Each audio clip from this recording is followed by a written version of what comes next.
Grace, you even realize what you've done? What kind of person just abandons their duties as a wife and causes problems for William? You're a terrible wife, and I'm going to teach you a lesson. Mother, Grace responded calmly, I have my reasons for leaving. It doesn't matter, her mother-in-law snapped. We're moving into a nice, new apartment. If you want to live with us, I'll let you know the address. Grace thought to herself, I'm sure she still doesn't know anything. Well, it's a good thing she's in the dark. No, thank you, Grace said firmly. My name is Grace, I'm 35 years old, and I work in an office. My husband, William, and I have been married for 5 years. He's now 45 years older than me. I used to date older men, but William's generosity and kindness drew me to him, and we eventually got married. For a while, our marriage was satisfying, but before long, a shadow fell over our peaceful life. I lost my job. William was suddenly laid off too. The company's business had taken a hit from the recession. I never imagined he would lose his job, especially since he worked for a big company. I thought we'd be financially secure for life, but it turns out that nothing is guaranteed in this world. We became financially strained, and I decided to return to work immediately. I contacted the company I had worked for before getting married, and luckily, they rehired me. They needed someone to fill in for an employee who had just gone on maternity leave. I was relieved that at least we had some income, but William struggled to find a new job. It's tough for a middle-aged man to start over. Eventually, he had no choice but to take on part-time work as a day laborer, bringing in about $700 a month. I was back at work, but my salary wasn't much either. We were barely making ends meet. William, I suggested one evening, the rent here is too high. Maybe we should move to a cheaper place and save some money. It would help us manage better if we lower our fixed costs. We had been living comfortably in a nice apartment, thanks to William's previous high income, but now I thought it was time to face reality and find a more affordable place. But William rejected my idea firmly. No, we're not moving. Why not? I asked, confused. If we move to a smaller, cheaper apartment, Mom will start asking questions. So what? I countered. Why not just tell her the truth? We're having a hard time making ends meet because you're out of work. William's face turned red with anger. Don't you dare tell my mother I'm unemployed. Your salary and my earnings are enough to pay the rent. We'll leave it at that. I was shocked and confused. It seemed like he cared more about his pride in our home than about protecting our marriage. Even if we could cover the rent, we were still struggling with our finances. I had suggested moving to save money, but William wouldn't budge, and I eventually gave up on the idea. Life continued to be difficult, and then one day, William made an unbelievable comment to me. This is all we have for dinner today? He asked, incredulous. We used to have more dishes. Just because you've started working doesn't mean you can slack off on your duties. Don't be lazy and manage this better. His words made me furious, and I couldn't hold back my retort. I have no choice. We were struggling to make ends meet. I was doing my best to manage both the house and my job, but someone's unnecessary pride in staying in this apartment left me no choice but to cut back on food expenses. Or you could just make more money, and then everything would be just the way you want it, I remarked provocatively. William's face flushed with anger. What the hell? Don't you dare talk to me like that. Just wait and see. I'll land a job at a good company and make more money than you. William's temper flared, but I told myself that if this sparked his motivation, I could endure his outbursts. I convinced myself it was fine, but reality soon set in. Despite his determination, William couldn't find a new job. He ended up working part-time as a day laborer, unable to secure anything better. Even with renewed motivation, the job market proved harsh. I could understand if he had taken the time to study and earn a qualification, but he hadn't. He simply worked part-time. Each interview led to rejection, and the humiliation of bowing down to younger interviewers wore him down. Eventually, William stopped looking for a job altogether, though he still believed he could earn more than me. By this point, I was disappointed and had already given up on the idea that he would turn things around. But my worries didn't stop with William. Earlier today, I received yet another phone call, this time from my mother-in-law. She called without hesitation, despite knowing I was at work. When I checked my phone during lunch, I saw over 10 missed calls. When I finally returned her call, her voice was sharp from the very first word. Why didn't you answer the phone right away? I told you the other day that I'm at work, didn't I? Work? You call that working? My needs should come first. Since losing her husband a year ago, my mother-in-law had been calling me constantly. I understood she was lonely and felt I should support her. But all she ever talked about was how it's a wife's duty to support her husband. When she found out I had started working, she became furious and wouldn't stop calling. While I was at work, my phone rang again. Did you talk to William about this properly? You can't even bother to return my calls. I'm sorry, I said, trying to keep my tone calm. But it's difficult for us to live with you right now. I'm not asking for your opinion, she snapped. William won't object to it. Actually, William says it's too difficult, I explained. Besides, we're having some financial issues. Financial issues? How can that be? William works for a big company. They pay him well, so you two must be rich, right? I was at a loss for words. William had been adamant that I shouldn't tell my mother-in-law the truth, so I couldn't explain our situation. She thought I was being selfish for working, convinced that I was lying about our financial struggles. Her constant calls were stressful, not just when I was at work, but even at night. A wife's first priority should be to support her husband, she often lectured. Taking care of your husband means taking care of his mother too. Why haven't you visited me lately? What's wrong with you? I work full-time, and I'm exhausted, I explained. William has been working part-time on weekends, so our schedules don't match. I'm sorry, but we're both so busy that it's hard to find time. Your schedules? But William is off on weekends. You could come then, couldn't you? My mother-in-law was clearly frustrated and kept pressing me. I felt it was time to tell her the truth about William. Actually, William works on weekends. What do you mean? She demanded. Just as I was about to reveal the truth, William, who had been lying on the sofa watching TV, rushed over and grabbed the phone from me. Mom, I'm sorry I haven't been able to visit you lately, he said smoothly. I'm working on a big project right now and have been putting in extra hours on weekends. I'll come visit as soon as things settle down. With that, he ended the call and turned to me, his expression stern. What were you doing? He asked, his voice low. Were you trying to tell my mom? I just think it's better to tell the truth, I replied, frustrated. If you keep this up, she'll keep nagging me because she doesn't know what's really going on. I'm sorry to hear that, but don't you dare tell my mom, William warned. That's enough, I shot back. You need to swallow your pride and tell her the truth.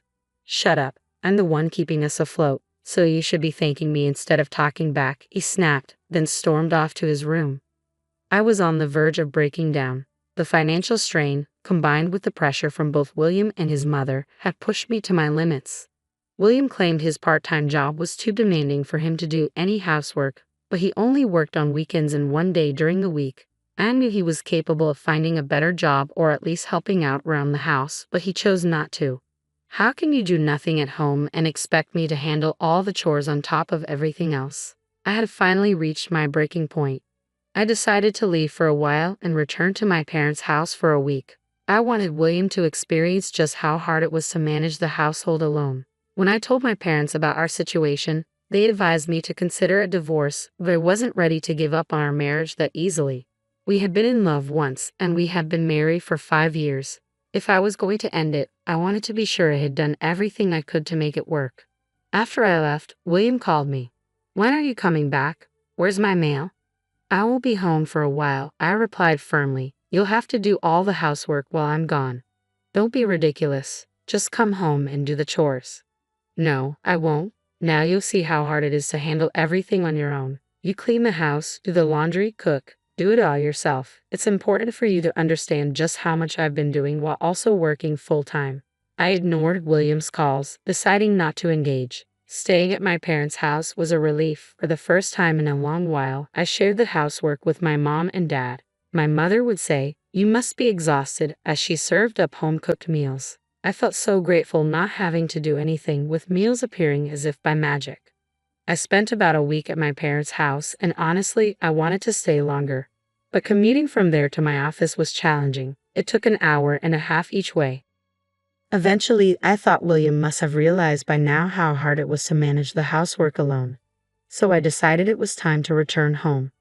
I was worried the house would be a mess, but when I walked in, I was surprised to find it cleaner than I expected. Still, something felt off. I had a sinking feeling and went straight to William's room. The closet was empty, his clothes and suitcases were gone. It hit me that he might have gone to his mother's place, so I called him. "What do you want now?" he answered, his tone cold. "Where are you?" I asked. "I'm at my parents' house." "You left right after I did, didn't you?" I said, trying to make sense of it. "That's right," he admitted. "What did you expect? You shouldn't have left in the first place. I'm not going back to that house." "What do you mean?" I asked, confused and hurt. "I'm going to live with my mom. In fact, we're moving into a new apartment." "I have no idea what you're talking about," I stammered, at a loss for words. Suddenly, the voice on the other end of the line changed. "Hey Grace," my mother-in-law's voice cut in sharply. "Do you have any idea what you've done? How dare you abandon your duties as a wife and cause trouble for William? You're such a terrible wife, and I'm going to teach you a lesson."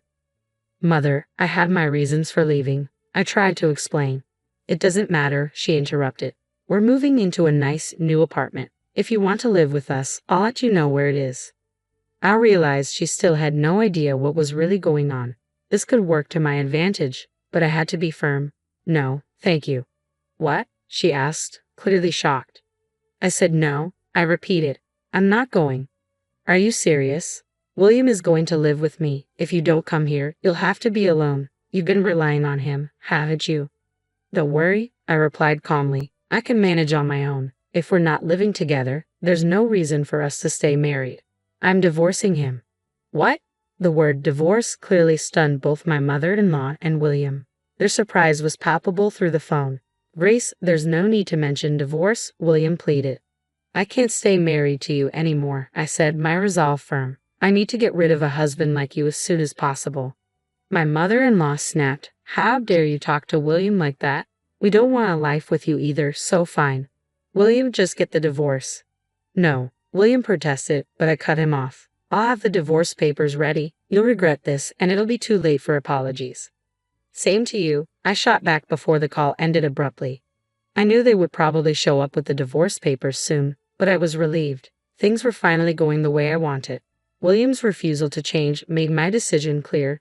There was no need for us to stay together any longer.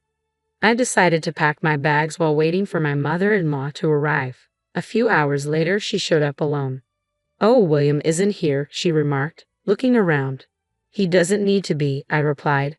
"Here you go," she said, handing me the divorce papers. I already had him fill out his section. "Now, you just need to complete yours."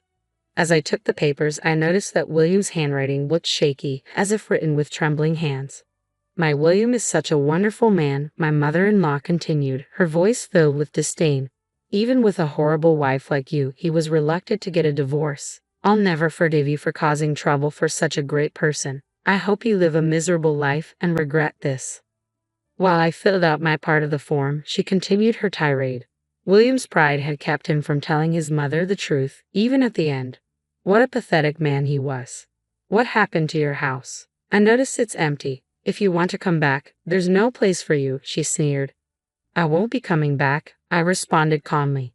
"How much did you get for it?" "It was old, so it must have sold for cheap."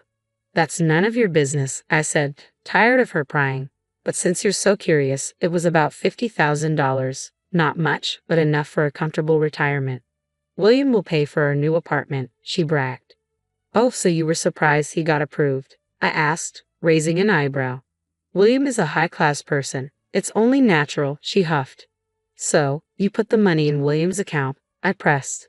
"How did you know that?" "That's not important," she snapped. "Stop asking questions and remember, you're just a divorced woman now. It's too late to hold on to him." "Don't worry," I said, signing the papers with a flourish. "I've already agreed to the divorce." My mother-in-law snorted and stormed out, clearly irritated. As she left, I felt a wave of relief wash over me. I was finally free from both her and William. I gathered the rest of my belongings and moved them to my parents' house, where I discovered a fresh start and the peace I had longed for. When I finally left, I managed to provoke my mother-in-law just enough to escape the burden of poverty they tried to impose on me.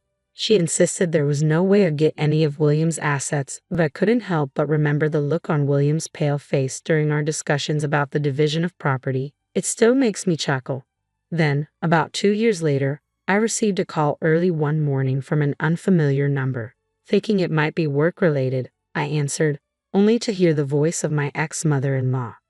"Oh, Grace, please help me," she cried. "Mother," I replied coldly, "you can't keep calling me that. We're strangers now." "Don't say that. I'm in trouble." "Oh, can't pay the rent? Savings running low?" I asked, already guessing the situation. "Yes," she admitted, her voice trembling. "William didn't tell you about our financial problems until we were broke, did he?" "Oh, I knew," I said, unimpressed. "He tried to hide it, didn't he? But every time I wanted to speak up, William told me not to. I'm sorry, Grace. I didn't know anything. I apologize. But please come back." "I don't want to," I said firmly. "William never changed, no matter how much I tried, and you always bullied me. I don't want to spend another minute with someone like you." "Please don't say that. I don't have anything to eat anymore. I'm really desperate." According to my ex-mother-in-law, William had continued to put on airs, refusing to reveal their financial struggles. He'd been using the $50,000 from selling their family home to pay rent, splurging on expensive groceries and fancy meals to keep up appearances. It wasn't long before the money was gone, leaving them penniless. "He got what he deserved, didn't he?" I said, unfazed. "Why don't you drop your pride and live modestly in a cheaper apartment?" "No, it wasn't supposed to be like this," she wailed. "I was supposed to live a comfortable life with my elite son."